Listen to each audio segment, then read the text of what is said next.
হে hello everyone. তো আজ দুগালে দুটো ইউনিক কলকা ট্রাই করেছি। তো দেখো একদম সহজ মোটিভে পুরো কাজটা হয়েছে। আর নোটিস করলে দেখতে পাবে ভেতরে একটা তিলক চন্দন করেছি আমি। তার সাথে 3টে কালার এখানে অ্যাটাচ আছে, যার জন্য জিনিসটা আরও বেশি ফোটে। একদম সহজ সহজ মোটিভে কাজটা করেছি, তাও কতটা ইউনিক আর অ্যাডভান্স লাগছে। তো এই সাইডের দিকে এবার আসি। এই যে পুরো ব্যাপারটা, যেহেতু এখানটা আমি খুব গর্জিয়াস একটা কাজ করেছি, তাই একদম এখানে লাইটের ওপর দিয়েছি, নয়তো খুব হেভি লাগবে।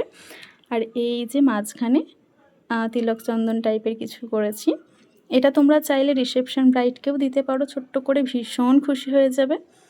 আচ্ছা, তারপরে এই যে সাবেকিয়ানা একটা কলকা, এই কলকা যদি তোমরা ব্রাইডকে দিতে পারো, তোমাদের ব্রাইড তো ভীষণ খুশি হবে। কারণ এখন প্রত্যেকটা ব্রাইডেরই ডিমান্ড কিছুটা এরকম কলকাই থাকে, একদম হেভিও না, আবার যে খুব সিম্পল সেটাও না।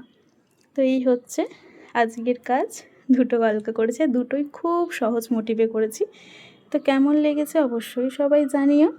আর পারলে তোমরা অবশ্যই ট্রাই করতে পারো তোমাদের ব্রাইডের জন্য। তার আগে অবশ্যই বাড়িতে নিজেকে প্র্যাকটিস করে নিতে হবে। তো সবাই ভালো থেকো, সুস্থ থেকো, টাটা।